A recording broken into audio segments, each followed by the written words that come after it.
The year is 1944, and the war in the West had suddenly rushed headlong toward Germany's borders.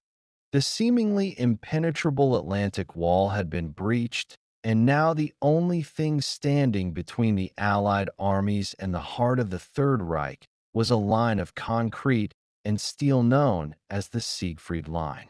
This formidable defensive system, which the Germans called the Westwall, stretched for over 630 kilometers along Germany's western frontier, facing France, Luxembourg, Belgium, and the Netherlands.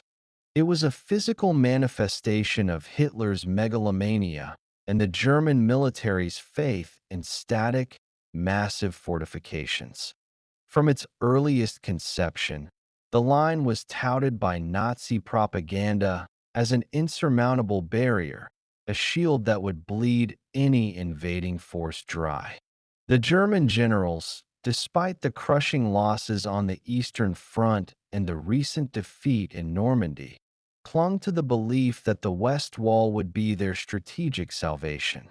They saw it as a place where their exhausted divisions could finally anchor themselves, rest, and launch devastating counterattacks against the overstretched Allied columns.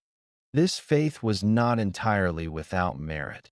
The line was composed of thousands of bunkers, tunnels, observation posts, and interlocking fields of fire.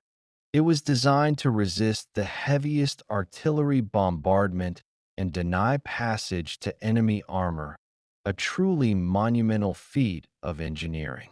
However, this profound confidence was built on an illusion, a dangerous misreading of both the line's actual condition and the nature of modern warfare. The generals were relying on outdated assumptions about the speed, mobility, and sheer offensive power of the post-D-Day Allied armies.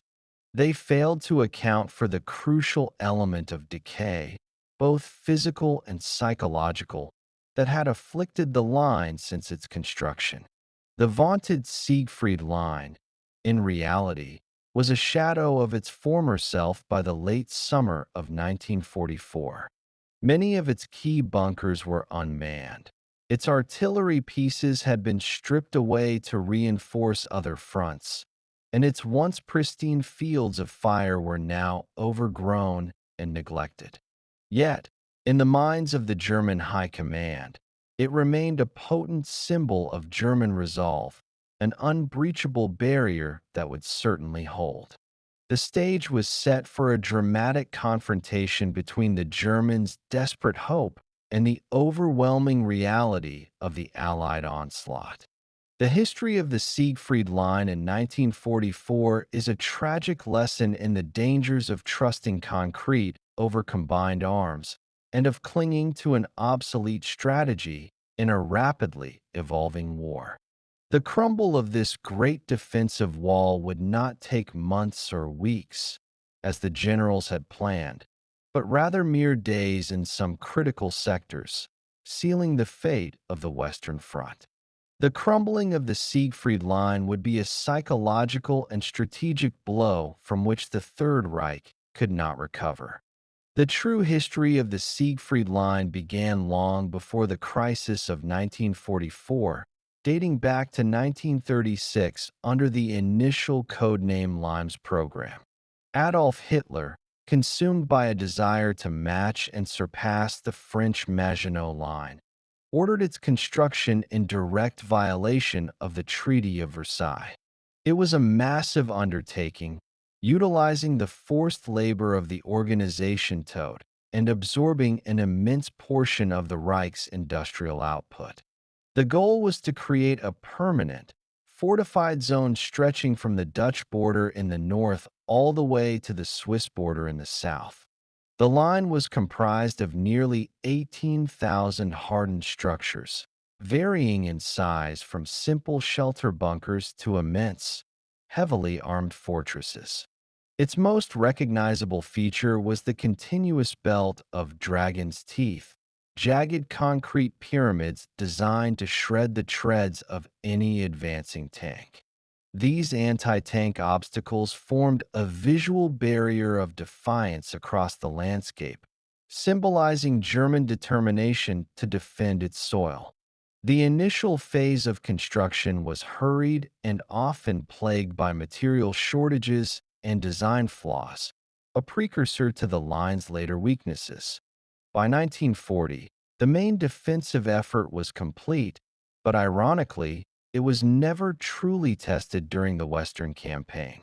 The German invasion of France simply bypassed the line, rendering its immense investment temporarily irrelevant to the quick victory. After 1940, the line entered a period of profound neglect, with thousands of its heavy weapons and much of its personnel being redeployed to other, more active theaters. Cannons were removed and sent east. Entire divisions of trained garrisons were transferred, and the line became a stagnant military backwater. The once touted bunkers, left unmaintained, began to suffer from water damage, poor ventilation, and general decay over the subsequent years of war. It was not until the summer of 1944, following the successful Allied invasion of Normandy, that the desperate German High Command remembered their concrete shield. Hitler issued frantic orders for the immediate rearming and remanning of the Westwall, a logistical nightmare that proved largely insurmountable. They scrambled to retrofit the line with whatever makeshift armaments and personnel could be scrounged from across the rapidly shrinking Reich. This last-minute effort to revitalize the defenses was too little and far too late to restore the line to its intended operational effectiveness. The crucial defensive depth and strategic reserves that a true fortified zone requires were simply no longer available to the shattered German armies. The Siegfried Line had become a vast, concrete mausoleum of misplaced resources and a hollow symbol of pre-war German strength. Its foundations were built on an ideology that valued grandiose structures over flexible maneuver warfare, a fatal error in the face of the modern Allied army. The German High Command's belief in the Siegfried Line stemmed from a deeply ingrained military doctrine that favored fixed, robust defenses. This faith was particularly strong among the older, more conservative elements of the general staff who remembered the trench warfare stalemates of World War I. They viewed the concrete positions not just as fortifications, but as a psychological anchor for the retreating and morale-shaken Wehrmacht. For men like Field Marshal Walter Model, tasked with defending the West Wall offered the only realistic chance to halt the enemy's relentless momentum. They rationalized that the Allied advance was already overextended and supply lines were stretched thin, making the fortified zone the ideal choke point.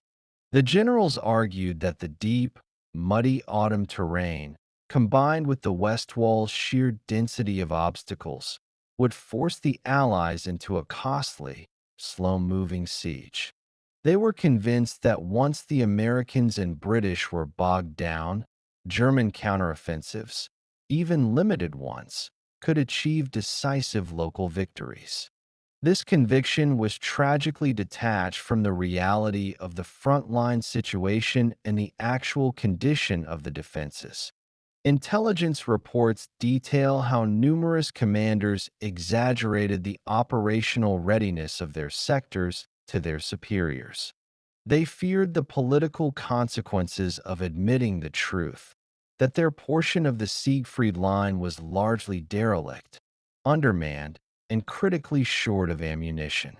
The general's adherence to the Führerprinzip, or leader principle, also played a significant role in this collective delusion. Since Hitler himself believed fanatically in the line's holding power, any officer who expressed serious doubts risked professional censure or worse. It was safer and more career-advancing to echo the Reich's propaganda about the line being impenetrable and the fortress of the West. This culture of self-deception led to a massive misallocation of scarce resources in the fall of 1944.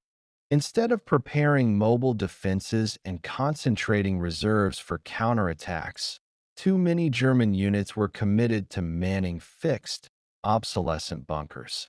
They ignored the lessons of the North African and Russian campaigns, where maneuver and firepower had consistently proven superior to static defense. The generals failed to grasp that the American and British forces had overwhelming air superiority and were masters of rapid, mechanized exploitation. Their confidence was a psychological shield against the inevitable, a desperate attempt to impose order on a world rapidly collapsing around them. This blind faith in concrete over combat power would cost the German army dearly in men and material when the fighting inevitably began. The disastrous commitment to the Siegfried Line ensured that, when it crumbled, the collapse was total and strategically irreversible. For the Allied forces, the Siegfried Line represented the final, great physical obstacle before the German heartland. After the swift, exhilarating breakout from Normandy and the rush across France, the generals and the men on the ground felt an almost palpable sense of victory. They believed the war could be over by Christmas, an optimistic prediction fueled by the speed of their advance and the apparent disintegration of the German resistance. However, as the U.S. First Army approached the German frontier in September 1944, this optimism was immediately tempered by a brutal realization. The Allied troops, particularly the American GS, encountered the Westwall's infamous Dragon's Teeth for the first time, a dense field of concrete obstacles. This sudden halt to the rapid mobile warfare they had mastered was a profound psychological shock to the advancing soldiers. The Germans, though thinly spread, were now fighting from entrenched, reinforced positions that were nearly impervious to direct fire. The initial engagements showed that what they faced was not a hastily thrown-up defense, but a deep, interlocking system designed for attrition. American tank commanders learned quickly that rushing the line was an exercise in futility, often resulting in their vehicles being disabled or destroyed by hidden anti-tank guns. The line forced the American Army, which excelled at fast-moving exploitation, to revert to a grueling, methodical form of infantry combat. This shift in fighting style was demoralizing and slowed the entire campaign to a crawl in the late autumn. The initial Allied assault strategy, which relied on finding undefended gaps and bypassing strong points, proved largely ineffective against the depth of the Westwall. The German pillboxes were small but numerous, and their mutually supporting fire zones created a deadly gauntlet for any attacking formation. Allied air power, which had been the decisive factor across France, was now less effective against the hardened concrete bunkers. Even massive bombing runs often failed to breach the thick roofs and walls of the deepest fortifications. This realization led to the development of specialized tactics and equipment, including the use of highly coordinated infantry engineer teams. The engineers, tasked with the deadly work of breaching the fortifications, used flamethrowers, shaped charges, and demolition explosives. The cost of this methodical advance was staggering in terms of casualties and precious time, allowing the German high command a chance to reinforce. The American commanders realized that the Siegfried Line, despite its decay and undermanning, was still a potent defensive weapon. The initial hope for a quick penetration faded, replaced by the grim necessity of fighting and winning a prolonged, bitter campaign of attrition. The physical state of the Siegfried Line was one of the greatest discrepancies between German military doctrine and battlefield reality. When the German armies hurriedly began remanning the Westwall in late 1944, they found a system that had been fundamentally neglected for 4 years. Many of the small infantry shelters were flooded with stagnant water, making them uninhabitable for the troops ordered to garrison them. The ventilation systems, which were vital for surviving sustained bombardments, were rusted solid or entirely non-functional. Critical sighting equipment for the permanent machine gun and anti-tank mounts had been pilfered, either by civilians or previous units for use elsewhere. The line's intricate communication cables, designed to link the thousands of positions into a cohesive defense, had been gnawed through by rodents or had simply rotted away. This decay meant that many of the isolated pillboxes were now truly isolated, unable to call for fire support or coordinate with neighboring units. The massive steel doors intended to seal the bunkers against attack were often warped on their hinges, making them difficult or impossible to close. The extensive fields of fire that engineers had carefully cleared in the 1930s were now heavily overgrown with thick bushes and small trees.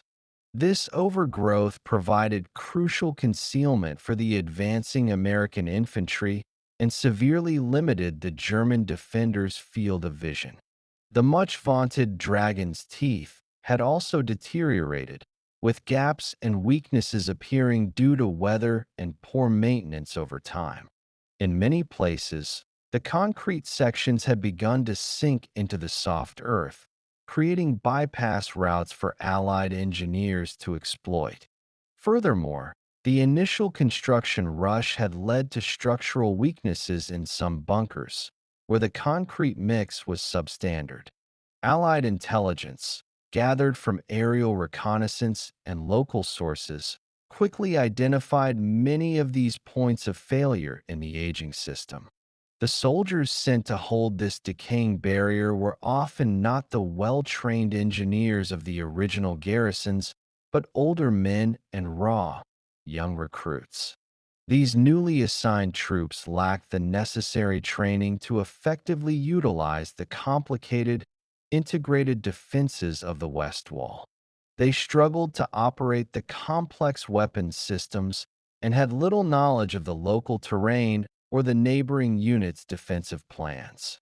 The forgotten state of the Siegfried Line transformed it from a formidable defensive shield into a disorganized, uncomfortable, and deadly trap for its new occupants. Its failure was written not only in the Allied strategy, but also in the sheer military negligence of the previous 4 years of war.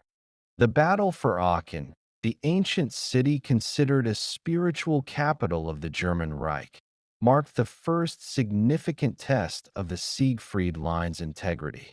American forces began their methodical siege of the city in early October 1944, viewing it as the gateway to the Rhine and a critical transportation hub.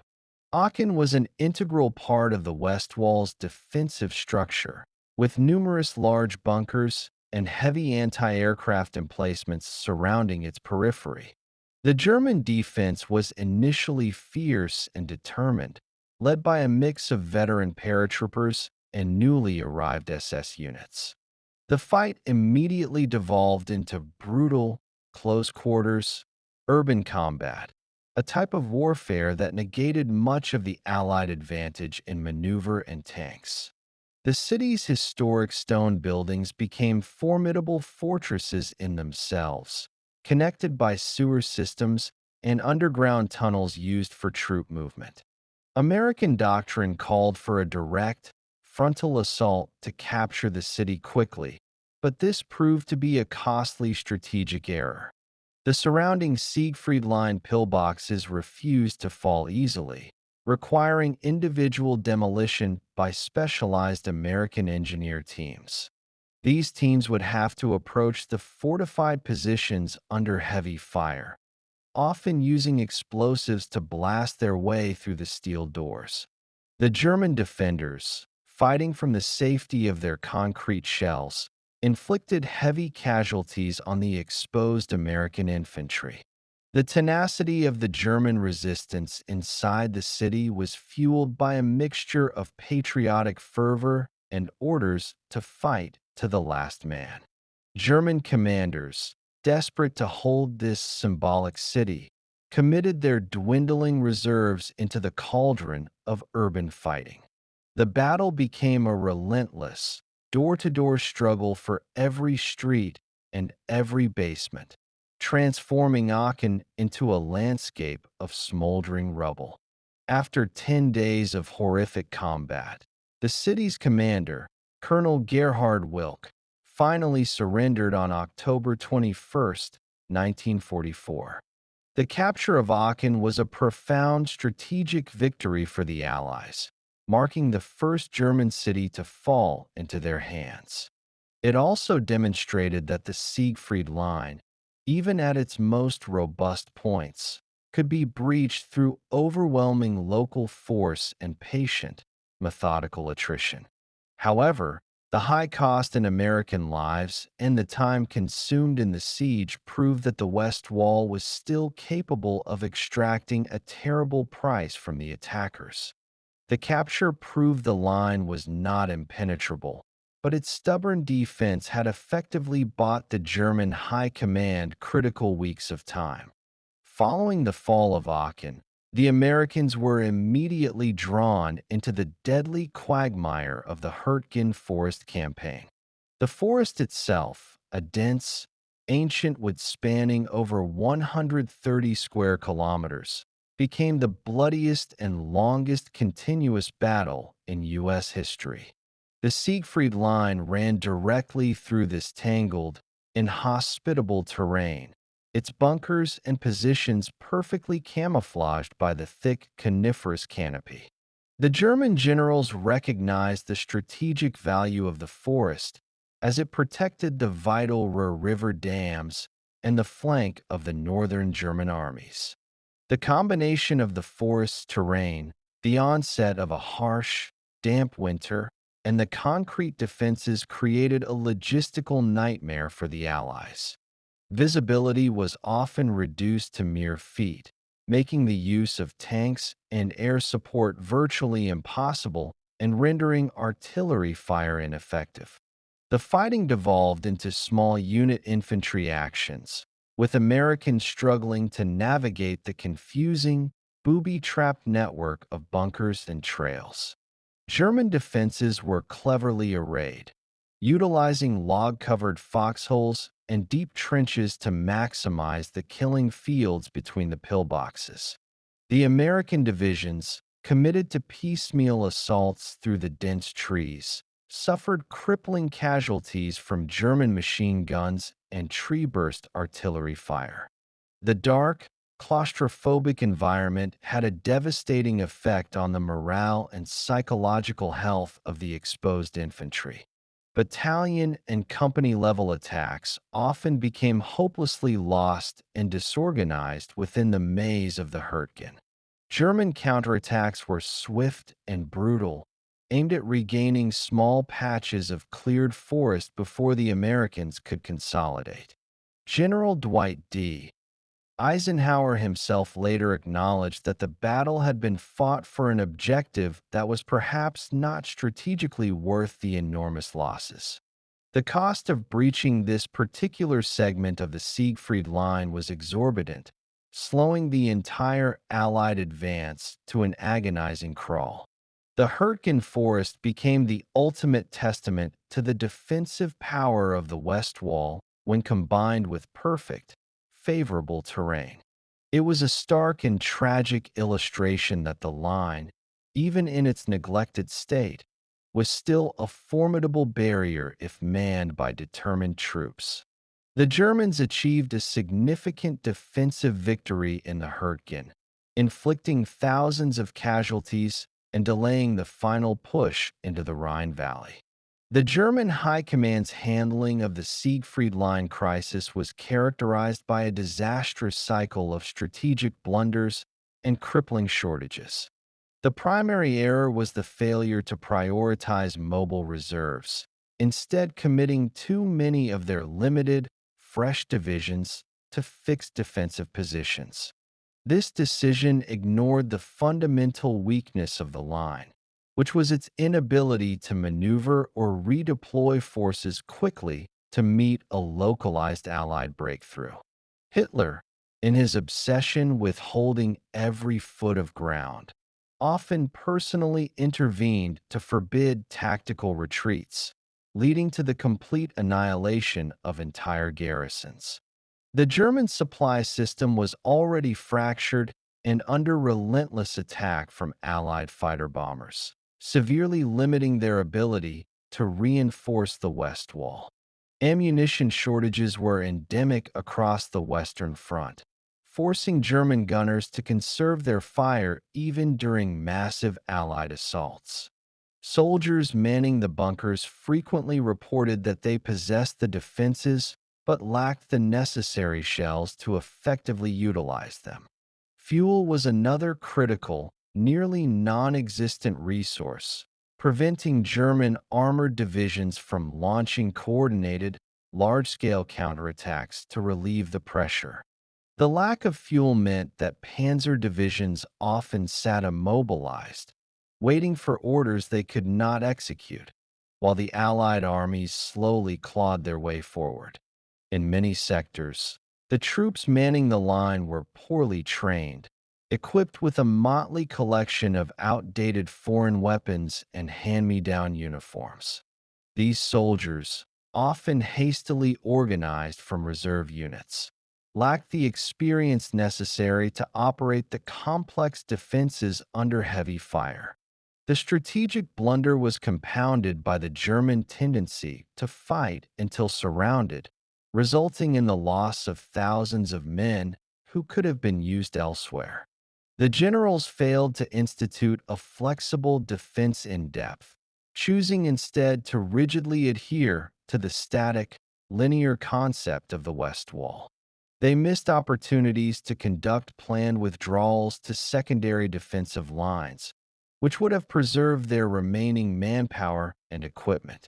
The entire strategy for the defense of the West was built on a foundation of wishful thinking and a gross underestimation of Allied firepower and resilience. These blunders ensured that when the Allied pressure became overwhelming, the Siegfried Line did not bend and then snap back, but instead simply shattered. The German commitment of their last effective reserves to a static, outdated defense sealed their operational fate in the West. The desperate circumstances of the late 1944 campaign necessitated the creation of the Volksgrenadier divisions, or People's Grenadiers. These units became the tragic, human embodiment of the Siegfried Line's last stand and the final collapse of the German war machine. The Volksgrenadier divisions were a makeshift force, formed by scraping the barrel of German manpower, often comprised of very old men and very young boys. Many of these soldiers were drawn from the Navy and Air Force ground crews, men with little to no prior training in infantry combat. Their average age was often dramatically higher or lower than the established combat norm, leading to a profound lack of physical stamina and battlefield experience. The training they received was minimal and rushed, often lasting mere weeks before they were thrown directly into the brutal fighting along the West Wall. They were tasked with the impossible mission of holding the concrete defenses against the most modern, mechanized, and well-supplied armies in the world. The equipment of the Volksgrenadiers was equally haphazard, a mix of standard-issue rifles, captured enemy weapons, and the desperate, new Volkssturm weapons. Their morale was fragile, built on little more than compulsory obedience and the propaganda fear of what would happen if the Allies reached their homes. These young and old soldiers were psychologically and physically unprepared for the intense artillery bombardments and continuous assaults of the American army. They often manned the aging, dilapidated bunkers of the Siegfried Line with little understanding of how to properly use the fortifications to their full advantage. The general's expectation that these raw recruits could hold an entire fortified line was a monstrous act of military negligence and strategic delusion.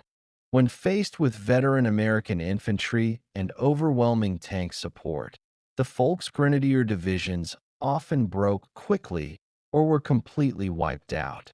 Their presence did little to slow the overall Allied advance, but contributed immensely to the tragic and unsustainable casualty rates of the German army. The story of the Volksgrenadiers along the Siegfried Line is a grim, final footnote to the German general's faith in a system that required highly trained veterans to function. These boys and old men were sacrificed on the altar of concrete, paying the ultimate price for the strategic arrogance of their military leadership. The Sarmosel Triangle represented one of the most critical and heavily fortified sectors of the southern Siegfried Line. This industrial and strategic region, located between the Saar and Moselle rivers, was essential for the defense of the Rhineland. The terrain here was a complex mixture of rolling hills, deep river valleys, and dense, interconnected industrial centers. The German forces defending the triangle were better organized than in other areas, utilizing a deep network of anti-tank ditches, bunkers, and minefields. However, the Allied plan for this sector focused not on a frontal assault, but on a rapid, powerful flanking maneuver to bypass the main defenses. General George S. Patton's U.S. Third Army executed this strategy with characteristic speed and aggression in late 1944 and early 1945. Patton's forces used their superior mobility to exploit weak points in the line and quickly overwhelm isolated German garrisons. The key to the breakthrough was the swift seizure and passage of bridges across the Moselle River before the Germans could effectively demolish them. Once across the river, the American armored columns were able to hook behind the main Siegfried Line defenses, rendering the bunkers useless. The fortifications were designed to face west, and once the attack came from the east and south, the entire defensive scheme quickly unraveled. German units, finding themselves attacked from the rear by American tanks, were forced to surrender in large numbers or scatter into the woods. The collapse in the Sarmosel Triangle was a perfect demonstration of the Westwall's greatest strategic weakness, its inability to cope with a deep, mechanized penetration.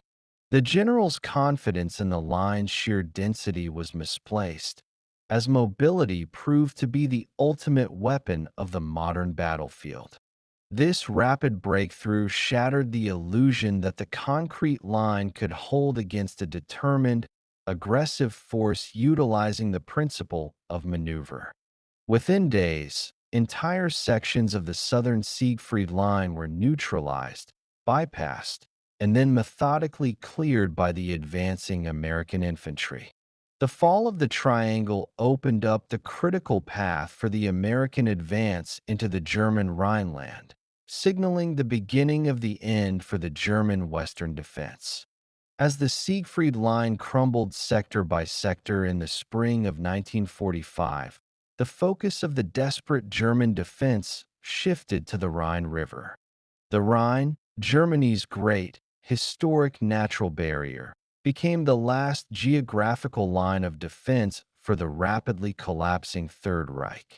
The generals, having seen their concrete fortress fail, now placed their final hopes on the immense, fast-flowing body of water. Their new objective was to delay the Allied crossing for as long as possible, attempting to destroy every single bridge along the river's length.